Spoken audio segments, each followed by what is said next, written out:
제24-32로 성공리말 위촉장 감원의원 김명수 위 김명수는 한국노동경영연구원장 전 한국산업은행 노조위원장으로 대한민국 금융계에서 지대한 영향력을 발휘하여 금융발전에 큰 공헌을 한 자로서 성공리 마을 발전과 주민들을 위하여 자문위원으로 위촉합니다. 2024년 11월 18일 성공리 마을 이장 김재덕 대동.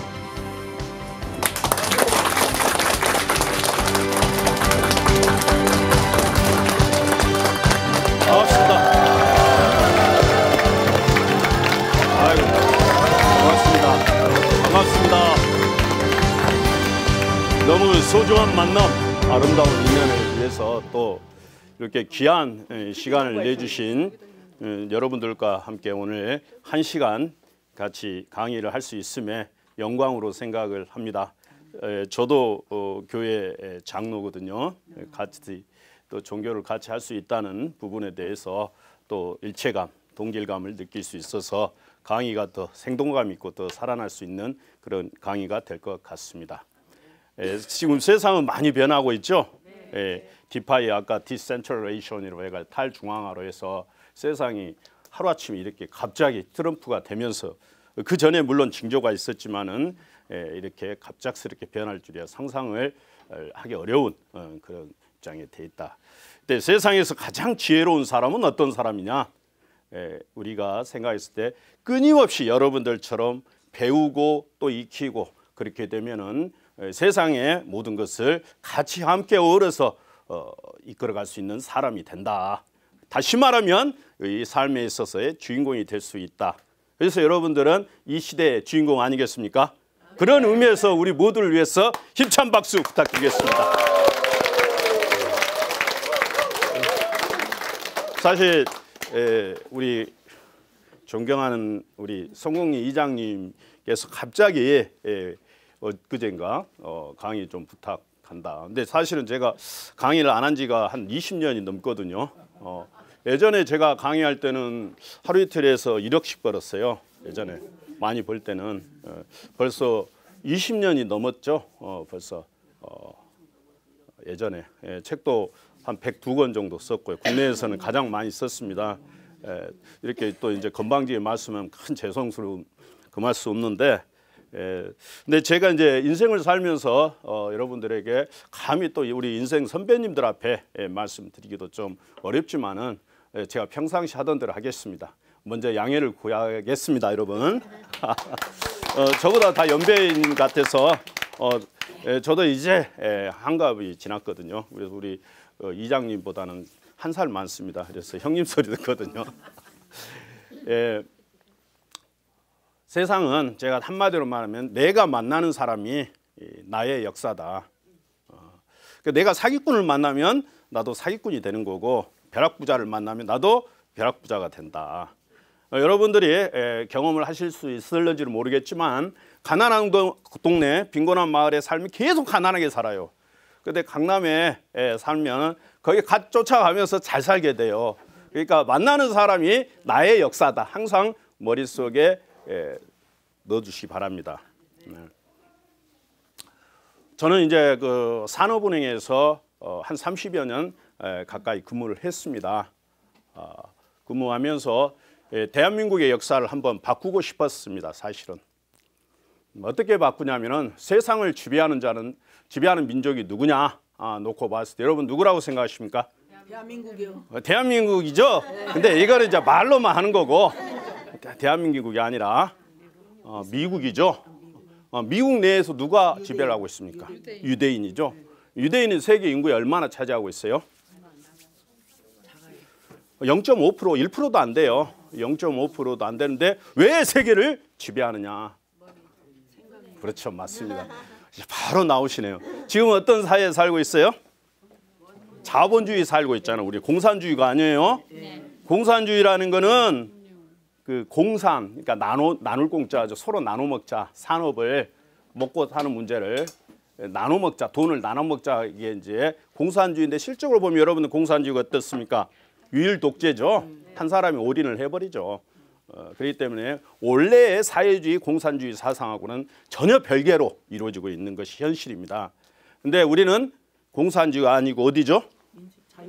자유민주주의. 또 어디에 살아요? 어떤 사회에서? 아까 말씀하셨죠? 자본주의 사회죠? 자본주의. 자본주의 사회라는데 자본이 뭐예요? 돈이잖아. 돈이 지배하는 사회에 살고 있다. 돈 없으면 못 사는 거예요. 예전에는 인격이 있고 인품이 있고 훌륭하면은 따라가서 그 사람들 존경하고 같이 어우러서 세상을 사는 그런 아름다운 시절이 있었지만은 지금은 돈이 없으면은 빚 좋은 개살구죠. 아무도 찾아오지 않아요. 그래서 돈이라는 게 굉장히 중요합니다. 지금 깜짝 놀랐어요. 여러분들 비트코인이 벌써 어떻게 됐습니까? 1억 3천까지 올랐어요. 와. 엊그제 500만 원, 300만 원에서 저보고 투자하라 했었는데 미친놈이라고 저는 생각을 했었어요. 사실. 깜짝 놀랐어요. 알파이 보세요. 또 솔트레 1,000억 달러가 넘습니다. 상상을 초월을 하고 있죠. 지금.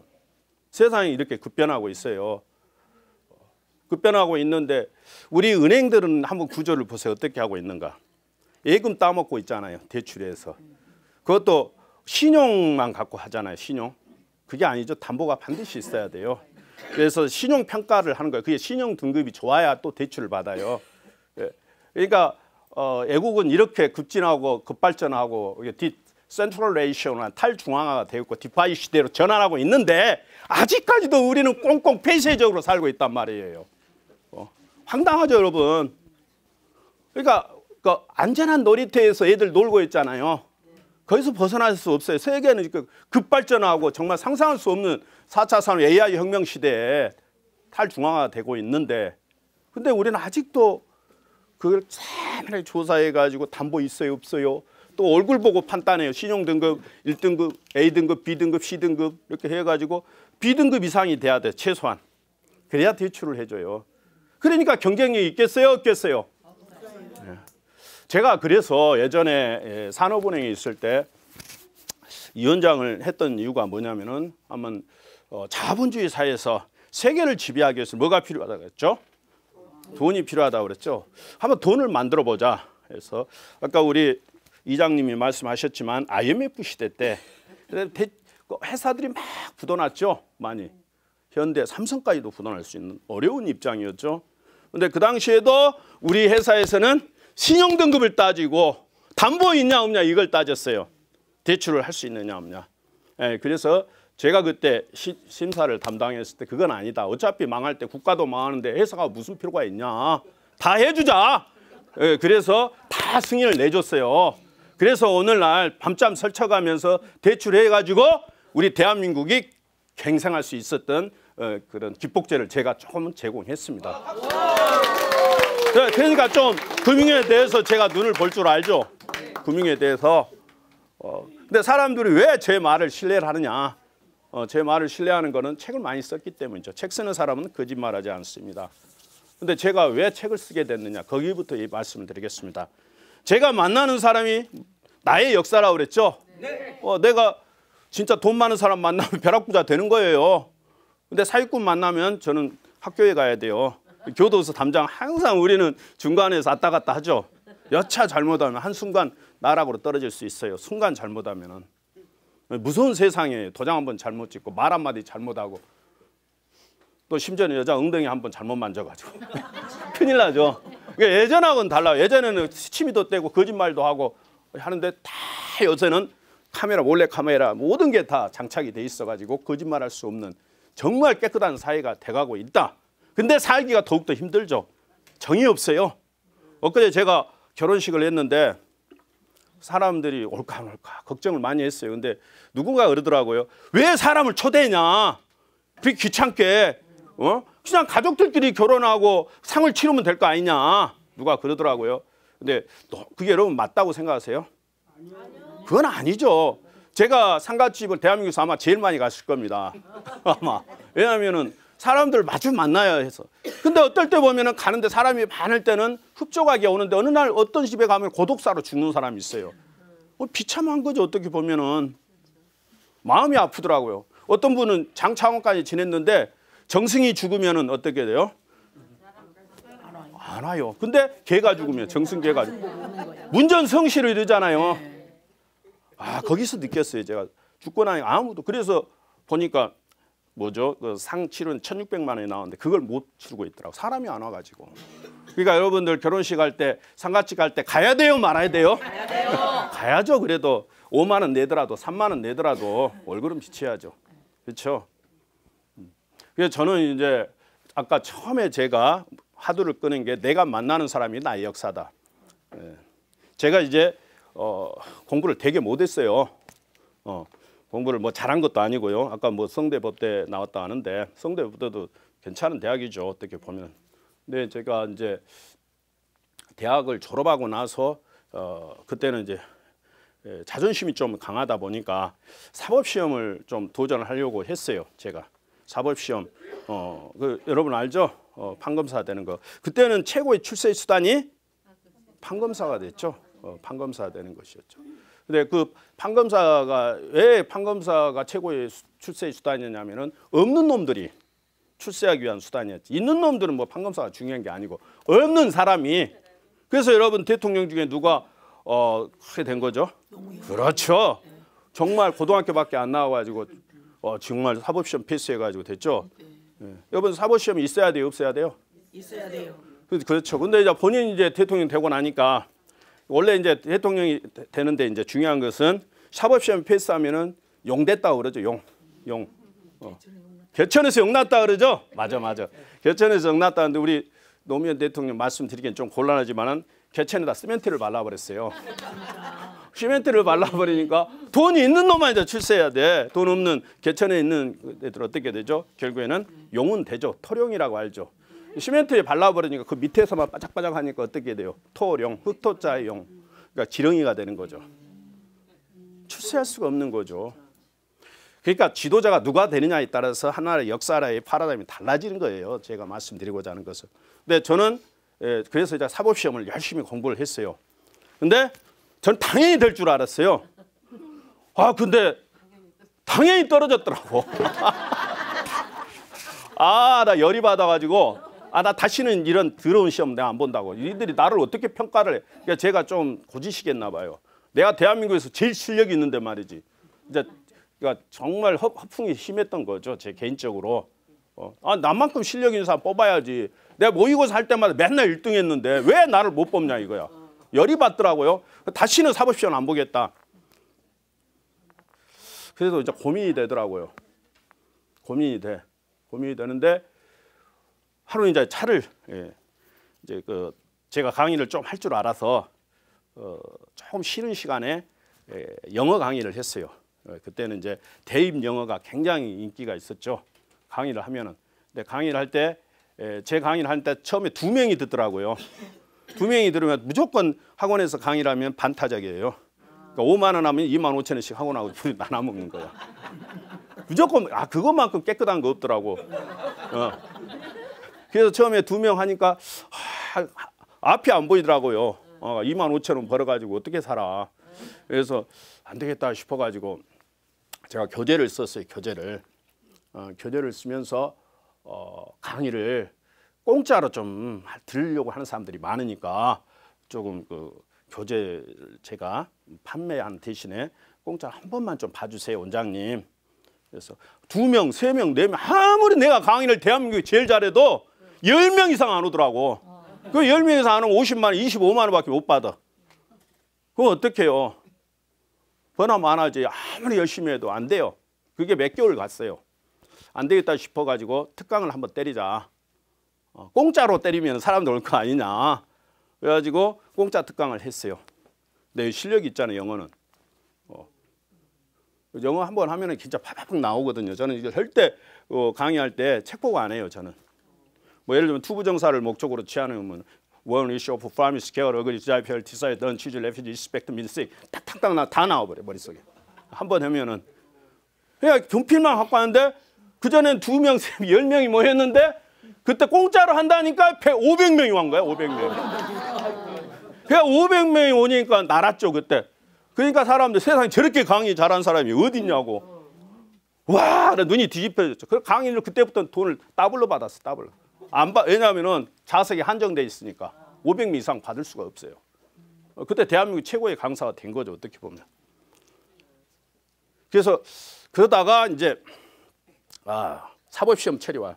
그러니까 여러분들 메뚜기가 그 철이 오면 저기잖아요. 참새가 또 한철 오면 또 방앗간 꼭 들렸다 가잖아요. 또 사법시험 철이 한 달 남았어. 그래도 한번 도전해야지. 도전을 하려고 하니까 원장이 그러시더라고. 원장 그 당시 원장이 너 도전하면 여기 학원가에 절대 발 딛지 말고 확인서를 쓰고 도전하든지 아니면 우리 학원에서 열심히 공부해서 나를 위해서 돈 좀 벌어주라 그러더라고. 어때 반띵이니까 한 번씩 하면 강의하면은 5만 원씩이면 500명이면 얼마예요? 2,500만 원이죠. 한 번 강의하면 1,500만 원씩 버는데 그때 어렸을 때였어. 20대 때 내가 20대 때니까. 그러니까 이제 저보고 강의하지 마. 너 사법시험 그런 쓸데없는 유혹에 빠지 말고 강의나 열심히 해서 돈이나 벌어라. 나 좀 벌어주라. 그래서 무슨 뚱딴지 같은 소리 합니까? 그것도 자신감이 있어서 사인했어요. 다시는 나는 영어 강의를 안 하겠다. 사인하고 사법시험 한 달 남겨놓고 도전했는데 딱 될 줄 알았는데 1차에서도 떨어져 그랬어. 이번에는 그냥 창피해가지고 어떻게 쪽팔려가지고 어떡하지? 그래가지고 이제 그때 그 이동통신이라는 회사가 처음 생겼어요. 그때 이동통신 지금 말하면 SK텔레콤 그걸 시험을 보면은 앞으로 돈이 되겠다 싶어. 제가 머리가 좋아가지고 그 시험을 봤어요. 근데 200대 1이더라고. 보기 좋게 떨어졌죠. 그래서 이제 고민이 이제 창피하더라고. 이게 완전히 뭐죠? 그런 사람 뭐라 하죠? 루저라고 그러죠. 루저. 그러니까 하루 아침에 대스타가 됐다가 하루 아침에 어떻게 돼? 진짜 창피해요. 사람 보는 게 무서워 이제는. 그나저나 회사 시험도 떨어졌잖아. 저 병신은. 사법시험 떨어졌으면 나 떨어졌다고 그래도 얘기를 하는데 회사 시험을 떨어졌어요. 회사 시험을. 얼마나 쪽팔리겠어요. 얼굴을 못 들고 다녔더라고. 그래서 근데 그때 이제 결혼을 이제 했죠. 근데 애를 이제 먹여 살려야 하잖아. 깝깝한 거거든. 가서 이제 영어 강의를 물 만난 고기처럼 막 하려고 하는데 할 수가 없는 거예요. 이제 내 약속을 했잖아요. 안 한다고.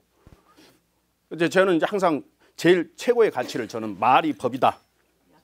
저는 살아오면서 항상 그랬어요. 내가 한 말에 대해서 목숨까지 걸어버려야 돼요. 그래서 저는 지금까지 영어 강의를 안 했습니다. 박수 한번 해보세요.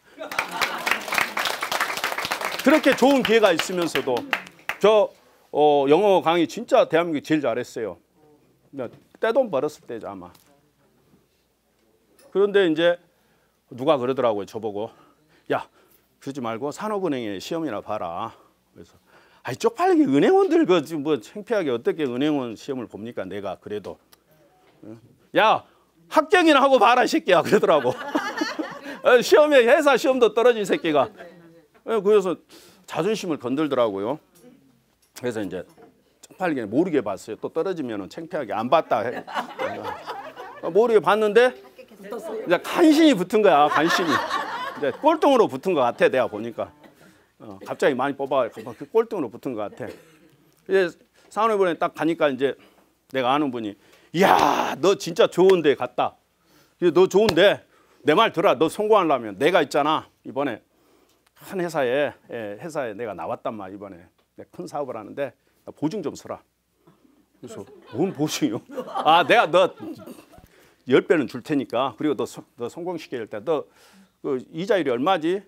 은행 이자율이? 그러니까 은행이니까 저는 그 직원이니까 뭐 한 1, 2% 됩니다. 혜택이 있을 거 아니에요. 그러니까 내가 10배 줄게. 이자 10배 줄 테니까 나한테 좀 빌려주라. 보증 서라. 그래가지고 이제 있는 돈 다 끌어가지고 10배 준다니까 좋아가지고 얼른 나도 머리 좋으니까 10배씩 받아야겠다. 생활을 좀 풍족하게 해야겠다. 그래가지고 올인을 했죠. 올인을 했네. 근데 이자 딱 주니까 월급보다 더 많더라고. 그때 월급이 한 100만 원 받았나? 100만 원 받았는데 거기보다 더 많더라고. 200만 원. 역시 사람은 머리를 써야 한다고. 딱 2달 두어도만 딱 끊어버린 거야. 그 행방불명 돼버린 거야. 그냥 행방불명 됐어요. 와, 근데 회사는 다니는데 이제 막막하죠. 얘까지 있고. 이거 사표 쓰기도 그렇고. 와, 미치겠더라고. 근데 이제 다행히 이제 그 회사가 대한민국이 제일 좋은 회사는 그때 알았어요. 왜냐하면은 업체 사람들이 줄을 섰어. 줄을 대출해달라고. 대출해달라고 줄을 서고 점심 저녁 약속이 계속 잡힌 거야. 뇌물을 주잖아요. 근데 저는 많은 돈 안 받아요. 받으면 조금 받아가지고 무조건 n분의 1을 해요. 왜냐면 안 걸리려고. 그리고 돈을 받아도 큰 돈은 받아본 적이 없어요. 딱 걸리지 않을 만큼. 그러니까 뭐죠? 법에 안 걸릴 만큼. 그래서 그러다 보니까 이제 내가 이제 그래도 이자가 감당을 할 수가 없어요. 이자가 도저히 감당할 수가 없어. 근데 이제 대출 지점에 있을 때는 좋은데 대출 지점이 아니라 다른 데로 발령나니까 깝깝하더구만요.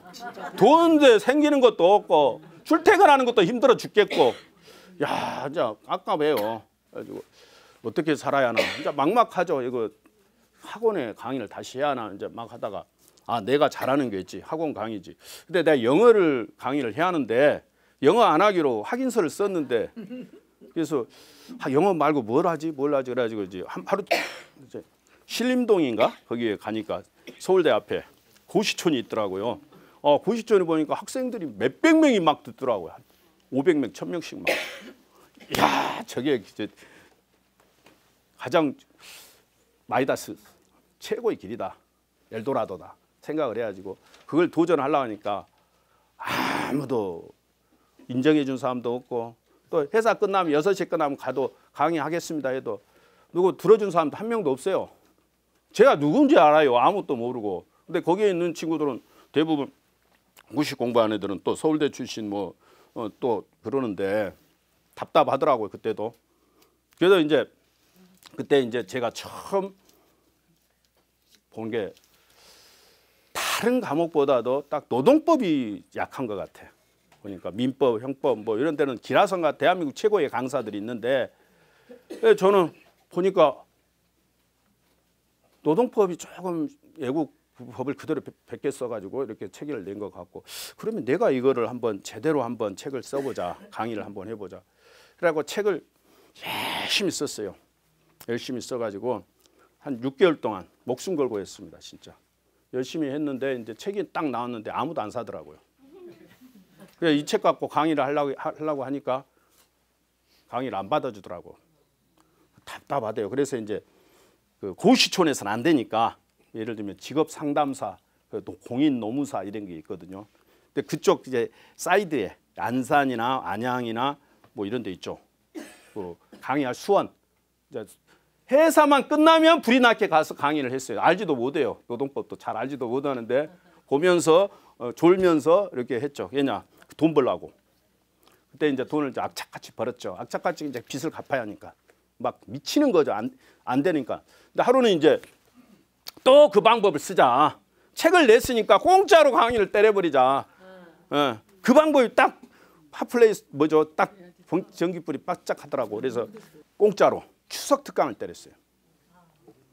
와, 그때 사정사정해가지고 강의 제일 큰 강의실 좀 주세요. 그래가지고. 근데 원장 선생님이 그래 한번 네가 성실하니까 봐주겠다. 한번. 근데 그때 500명 그때도 강의실이 500명 안 보여요. 안 보여. 가득 찼어요. 근데 가득 찼을 때 이제 또 분필을 하나 가지고 날아버렸죠. 저는 책을 보고 절대 강의를 하지 않는다고. 제 머리가 좀 좋아서 그런지 암기력이 좋아요. 암기력. 머리는 꼴통이어도 암기력이 좋아. 그래서 강의를 그때부터 이제 하면서 98년도부터 이제 대한민국의 일타 강사가 된 거지. 강의 한 번 하면은 뭐 그리고 지금 말씀드리지만 책 한 권을 쓰면 얼마죠? 지금 5%, 10%, 5% 받죠 인지세. 저는 30%를 받았어요. 30%. 왜? 나오기 전에 팔려버리니까. 그러니까 차면은 바로 팔리니까. 그러기를 이제 돈이 이제 모이기 시작하니까 이제 자신감이 생기는 거죠. 그래서 이제 그때 은행도 열심히 다녔어요. 저는 한 번도 은행에서 지각하거나 결근해 본 적이 없어요. 다만 이제 가정생활 파괴된 거죠. 예. 토요일, 일요일도 12시간씩 강의를 해야 하니까. 예. 다 돈이니까 내가 강의하면 시간당 얼마입니까 그게. 몇백만 원씩 받는데. 그러니까 토요일, 일요일도 없이 하루에 12시간씩 강의를 한 거야. 그러니까 나중에 강의를 하니까 혀에 저희가 뭐죠? 백태가 껴가지고 말이 안 나오더라고. 나중에 젊은데도. 그래서 이제 돈은 많이 벌었죠. 그래서 이제 보니까 가방끈이 길어야겠어. 그러니까 제가 가방끈이 없더라고. 박사가 아니더라고. 그래서 박사학위를 받아야겠다. 그래서 이제 석사는 고대에서 받았고, 석사 받는 것도 그것도 쉽지 않았어요, 사실은. 석사에 그 기라성가 대한민국에서 그때 여러분 잘 아시겠지만 우리 동기들 보면은 그 노회찬, 김문수 뭐 여러분들이 아까 제가 말씀드릴 때 뭐라 그랬죠? 내가 만나는 사람이 나의 역사라고 그랬죠. 제가 거기서 만났어요. 노회찬 씨를, 이용길 한국노총 위원장, 또 전재희, 뭐 대한민국의 그 최고의 그런 노동자 1인자들만 만난 거죠.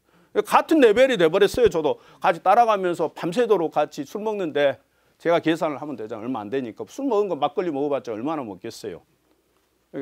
막걸리 먹어봤자 얼마나 먹겠어. 그래서 고려대학교 제가 노동대학원을 이제 다녔죠. 열심히 석사학위 딸라고.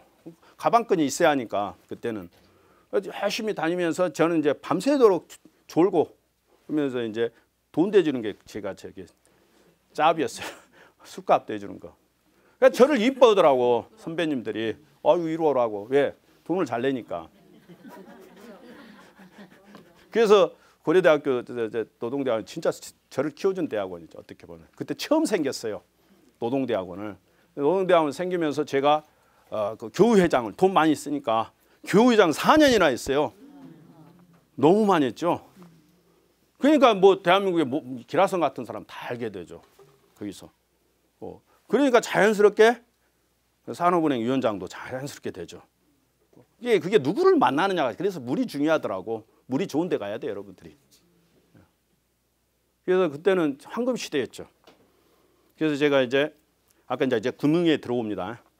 제가 이제 여신 심사하면서 정말 회사를 살려야겠다. 대한민국 경제를 살려야겠다 해서 정말 열심히 했어요. 우리 산업은행 직원들이 목숨 걸고 토요일. 근데 제가 노조하면서 재밌는 에피소드 딱 2가지만 말씀드릴게요. 보니까 우리 직원들이 2,000명인데 해에 눈을 뜨자 한다. 해를 눈을 뜨려면 많이 백문이 불여일견이라 봐야 하잖아요. 근데 여기서만 열심히 다 산업은행 여러분 잘 아시겠지만 대한민국의 상고에서 1등 한 애들, 1, 2등 한 애들이 가는 데잖아요. 사실은 저는 스키다시로 그냥 들어간 거고. 보니까 열심히 일만 해. 진짜 성실하죠. 자기 일만. 그러니까 그것만 해. 왔다 갔다. 그래서 내가 14박 15일 유럽 해연수를 주장을 했어요. 그러니까 14박 15일 연수가 누구 돈이냐고 이제 그때 총재님이 난리를 쳤죠. 말도 안 되는 소리 하지 말라고. 그래서 지금 세계화 시대인데 무슨 그런 폐쇄적인 생각 가지고 뭘 하겠냐고 막 다그쳤죠. 그래서 200명을 보내달라고 했죠. 그러니까 직원이 2,000명인데 200명을 10%잖아요. 네 생각이 가상하다. 그럼 너 그래도 근데 14박 15일 돈이 너무 많이 들어가니까 안 된다. 예산이 어디서 나오느냐? 예산 필요 없습니다. 비행기값만 주십시오. 배낭 연수로 때리면 됩니다. 그리고 또 거기에 가면 사무소도 있고 도와줄 거 아닙니까? 비행기값만 주세요. 그러니까 비행기값하고 얼마 조금 보태가지고 14박 15일을 200명을 보냈어요. 이 점에 박수 한번 쳐보세요. 누가 그걸 보낼 생각이? 그 다음에 96년, 97년 당연히 또 보내주세요. 설레가 있으니까 또 해줘.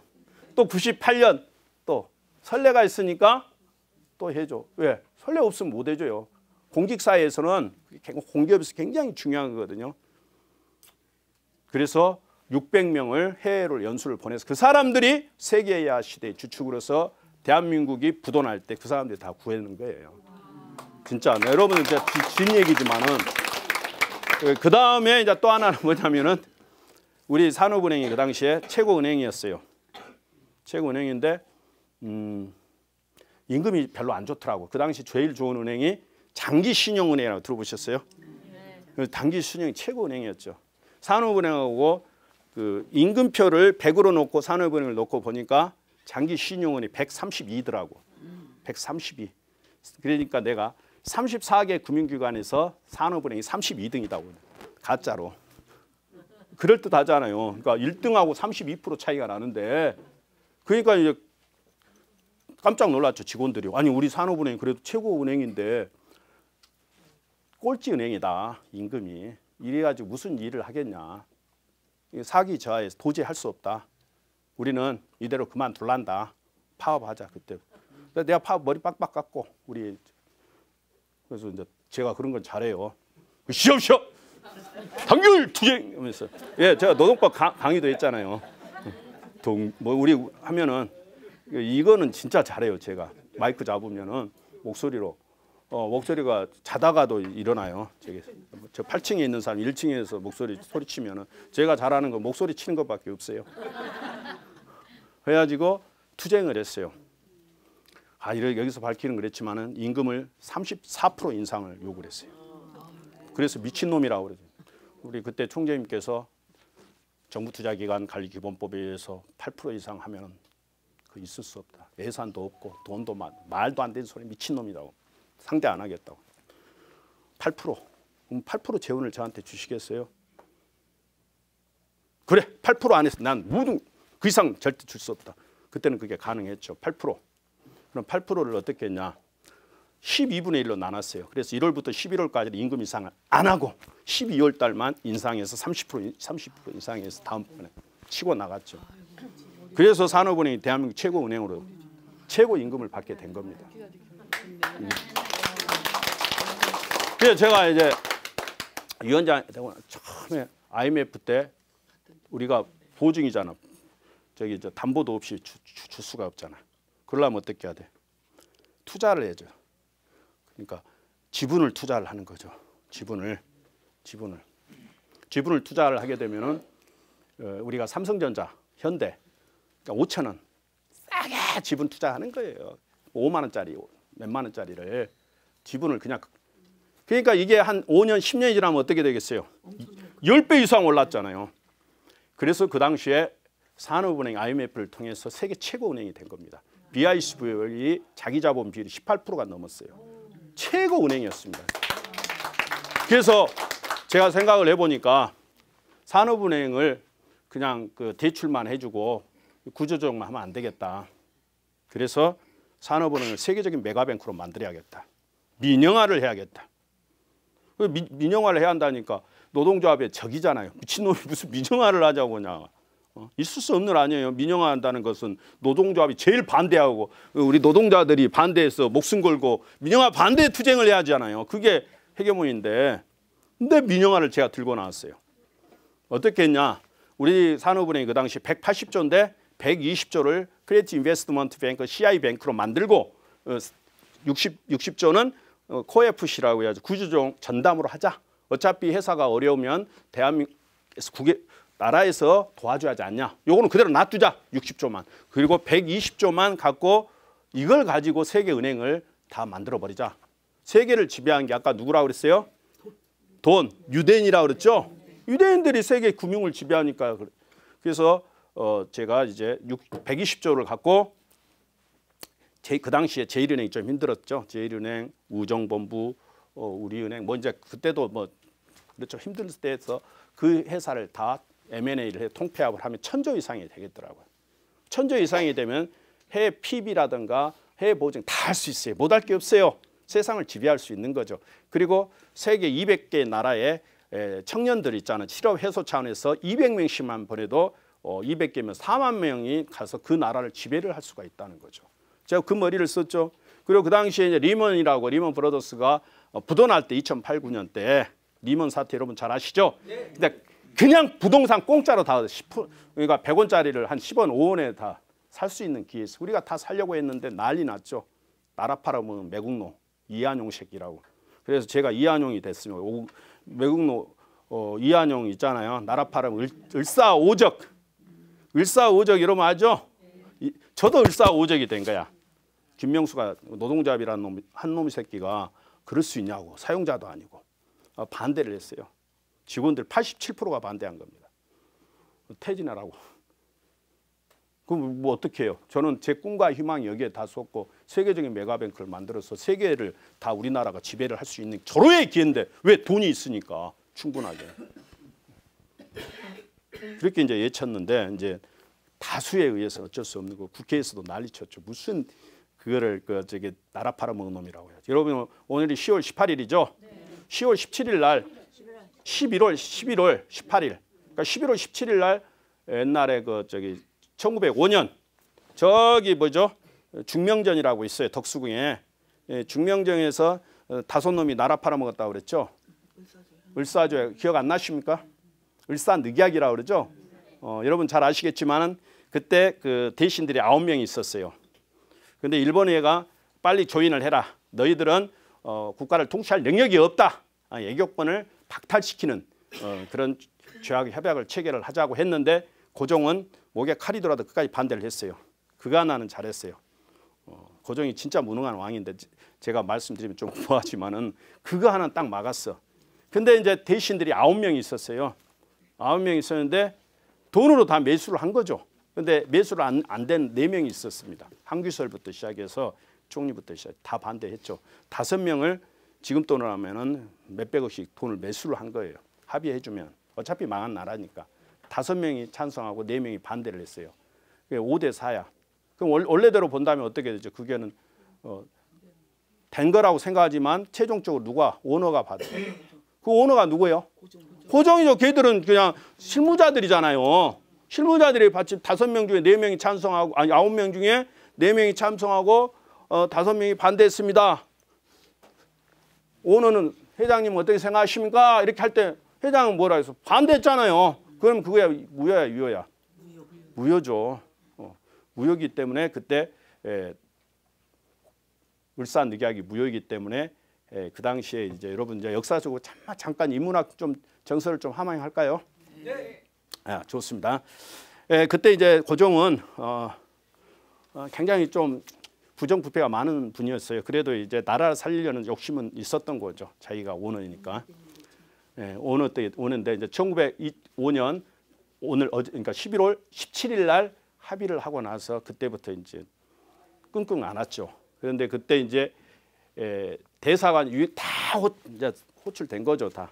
너희 이제 애국권이 없으니까 다 일본에 복속된 거니까 딱 하나 안 된 데가 어디냐? 그렇죠. 러시아죠. 그때 러시아에 누가 있었냐면 니콜라 2세. 니콜라 2세가 열이 받고 있었죠. 왜 열이 받았냐?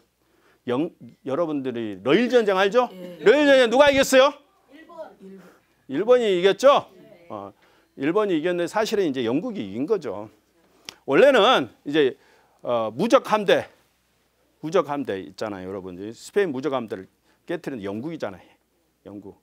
근데 러시아에서는 야심차게 아시아를 점령하려고 극동 함대를 파견을 한 거죠. 부딪히게 된 거죠.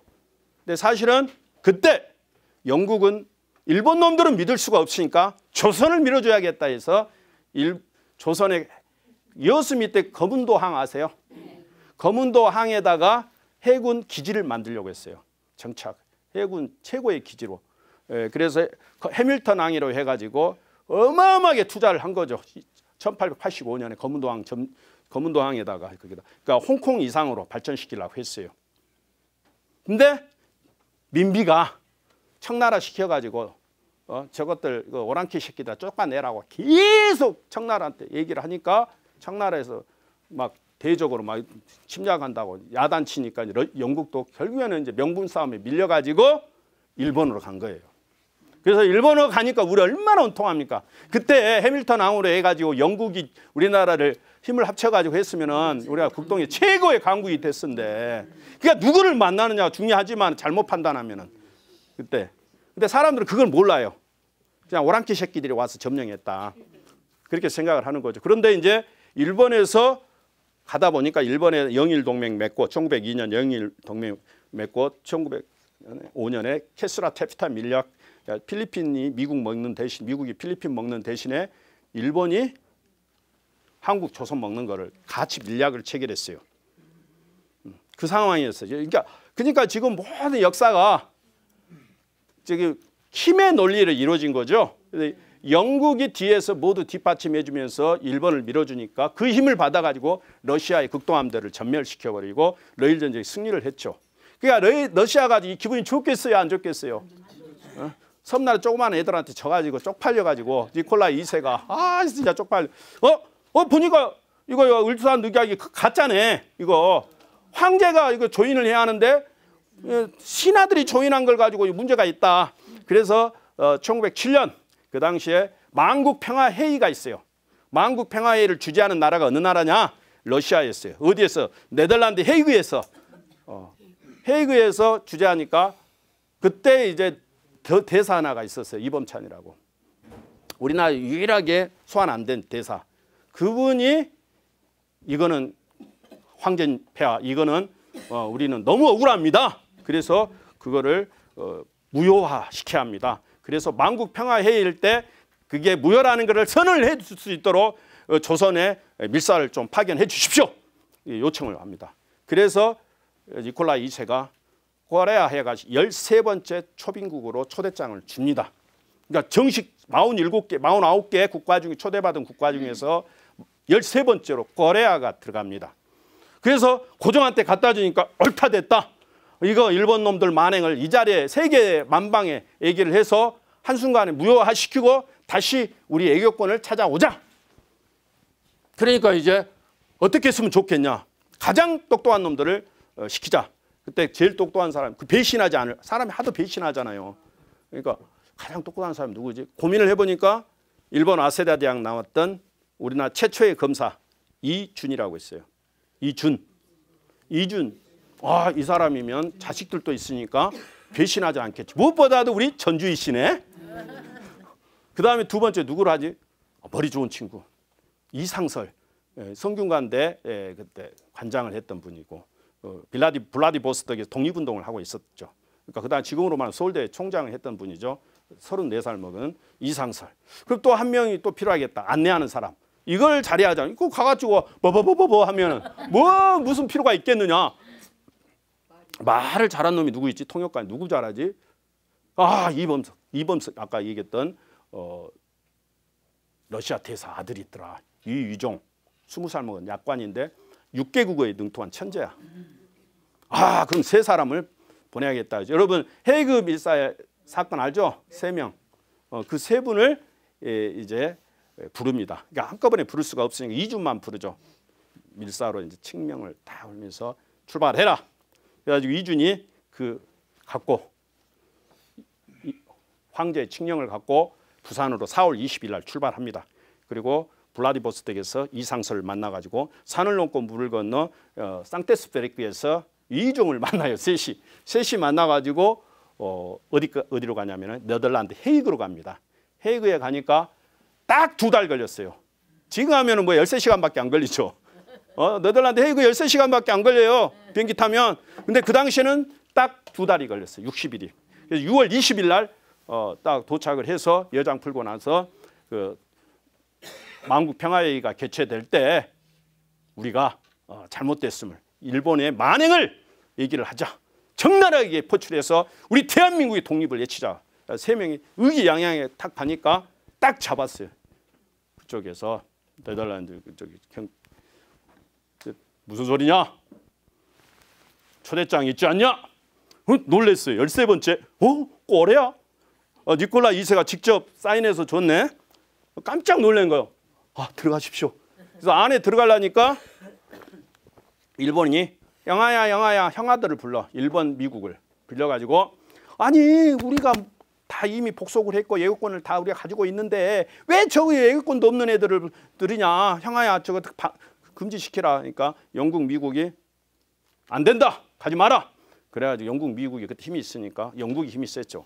다시 퇴출됐죠. 퇴출되고 나니까 너무 억울한 거예요.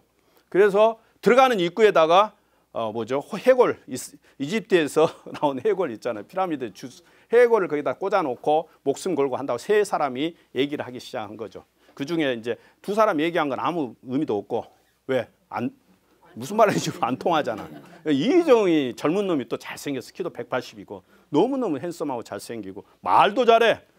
다 감동을 한 거야. 그러니까 네덜란드 신문을 대서특필로 나온 거야. 이건 을사늑양의 무효다. 일본의 만행을 막 적은 거야. 그러니까 이제 일본에서는 굉장히 위기감을 느꼈던 거죠. 그래서 저놈들을 좀 손을 봐줘야겠다. 새놈을 봐줄 필요 없고 대빵만 하나 보자. 대빵이 누구죠?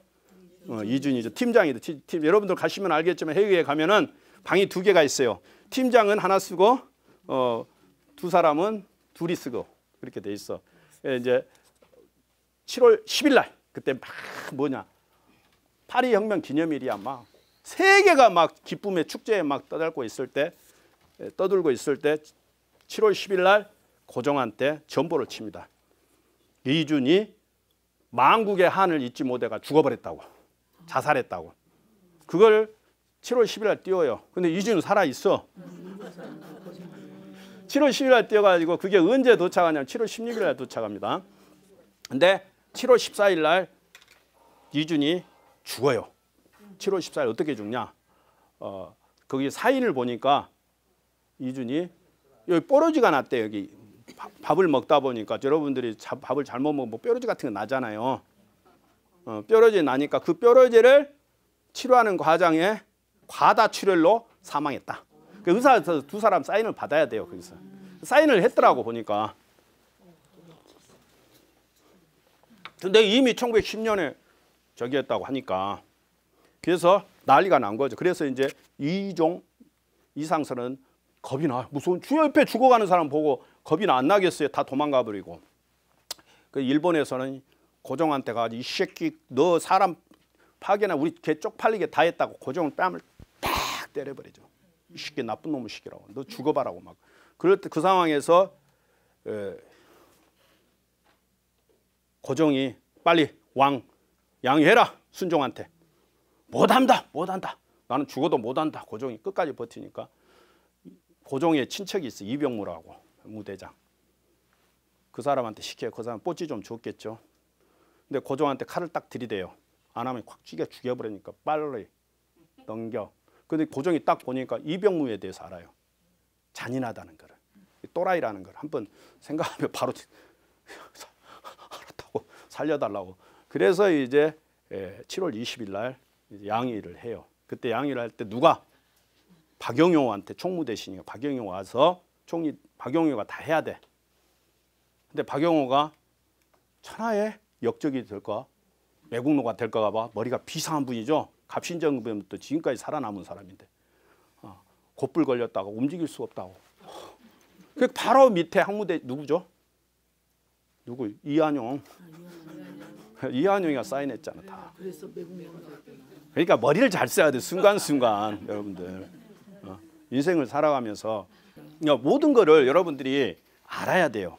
그리고 내가 맨 처음에 말씀을 드렸지만은 내가 누군가를 만나냐 따라서 나의 역사, 나의 운명이 달라진다는 거죠, 여러분. 지금은 정말 AI 시대, 4차 산업혁명 초스피드 시대입니다. 조금만 방심하면 세상 완전히 무너질 수도 있어요. 잘못했다가는. 그래서 여러분들이 주인공으로 사느냐 아니면 그냥 루저로 사느냐 그 기로에 서 있다. 그래서 아무튼 제가 첫 시간에 처음 여러분 만날 때 세상에서 가장 지혜로운 사람은 뭐죠? 끊임없이 배우는 사람이다. 앞으로도 끊임없이 배워서 여러분들 진정 우리 사회에서 승리자로서 정말 이끌어갈 수 있는 리더로서 성장하기를 간절히 바라면서 저의 강의를 마무리하겠습니다. 감사합니다.